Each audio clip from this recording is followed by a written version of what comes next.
Hello, welcome to Keg That's YouTube channel. I have brewed a ChatGPT beer, so a recipe that was generated by AI, and let's see if it's any good. So this came to me from the Keg That HQ, where they put in a prompt into ChatGPT that was, please give me a good American Pale Ale recipe. And this is what's come back, so we've decided to brew it, and let's see if it's any good. So, if you don't know, ChatGPT is what's called a generative AI, and that means you can ask it questions and it will give you answers almost as if a human is giving you the answers. However, do take it with a pinch of salt.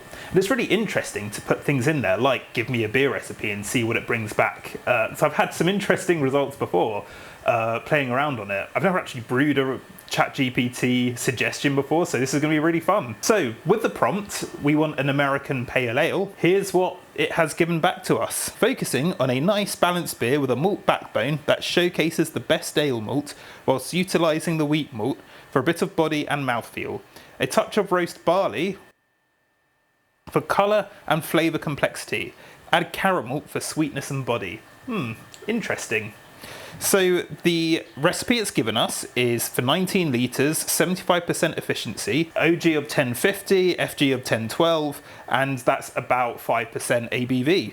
So the grain bill, 3.6 kilos or 8 pounds of best ale malt, 1 pound or 450 grams of wheat malt, caramel, it's suggested 230 grams or half a pound, and 0.1 pound of roast barley, that's 45 grams. And it says just for a touch of colour and subtle roast flavour. Now it was all going well until this point really. I don't think most people would put roast barley into an American Pale Ale, but let's see what it says.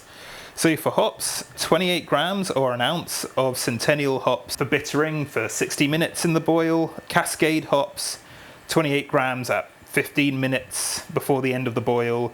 Citra hops, 28 grams at flame out. And dry hop with 28 grams of Cascade for 5 to 7 days. So it says here it's optional but highly recommended for a fresh hop character, so let's put some in. And the yeast is American Ale yeast, so it suggests Y yeast 1056 or Sapphire USA 5. Going to go with the dry yeast. Dry yeast is just way easier to manage these days, and it's just as good as liquid yeast, in my opinion. So it's got the full instructions for brewing and how to actually brew the beer.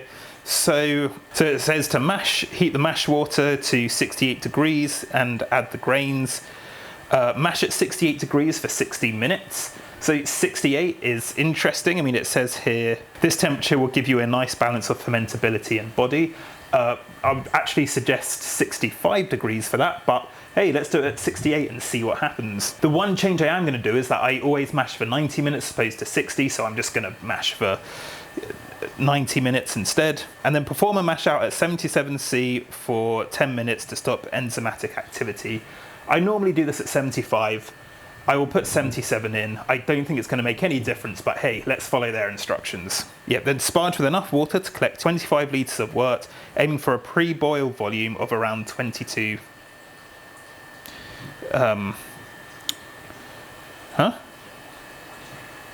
Sparge with enough water to collect your 6.5 gallons or 25 litres of wort, aiming for a pre-boil volume of around 6 gallons or 22.7 litres. Oh, yeah, no, sorry.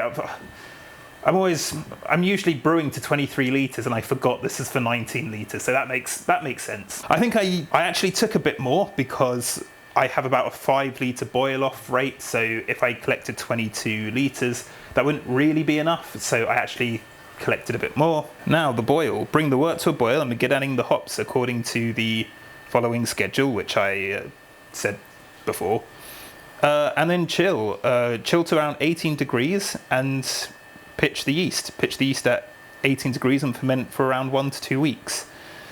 Now that's interesting because I would actually say 20 degrees would be a better fermentation temperature for USA 5 or something like 1056 or any kind of Chico American Ale yeast.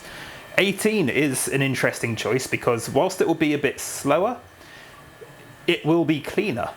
as well.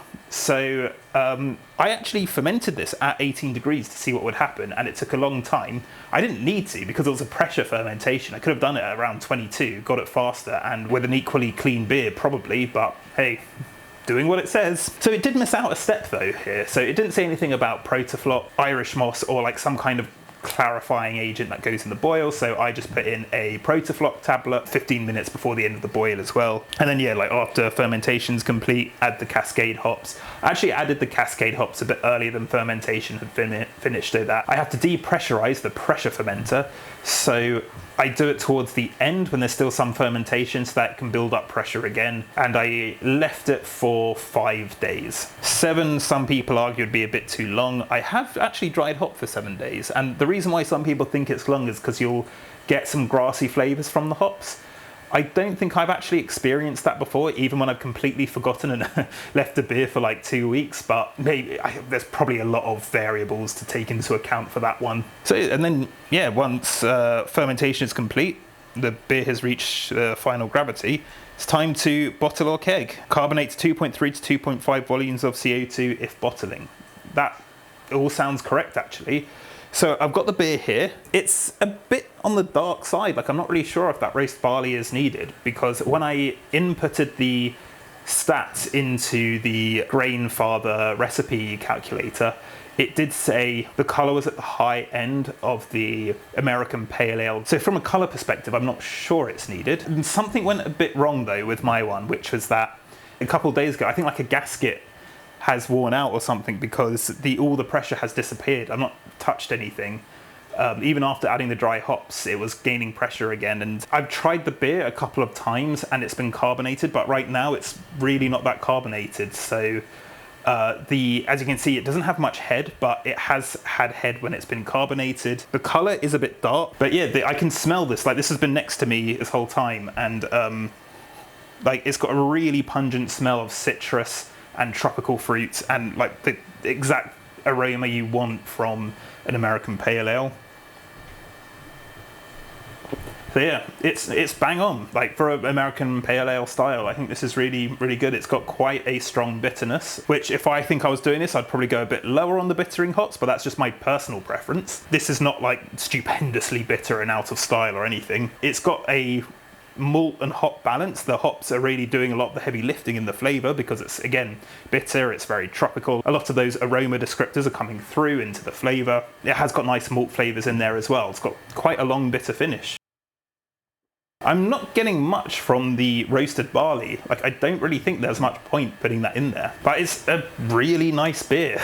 And like, could this be a regular in my rotation? Yeah, probably could. So one thing I would say is that it is quite hazy, but that might just be because I haven't cold crashed it. It didn't say to cold crash it. And I am trying this straight out the fermenter, where it probably could have had another couple of days for the yeast to settle. But I imagine that once I put it in the keg and it's going to sit cold, it's probably going to clear quite a bit. And also, I probably would cold crash this if I had a bit more time and if I wasn't trying to follow these instructions so rigidly. If you want to have a go at brewing this, we've actually created a recipe kit from this and I've linked to it below, so you can have a go and let us know how you get on with it. It'd be great to hear if you've got any excellent recipes that you got from ChatGPT, or any brewing advice or anything that ChatGPT or any other kind of generative AI has given you. Anyway, thanks for watching. Please do like if you found this useful, and subscribe if you want to know more homebrewing things. Thank you.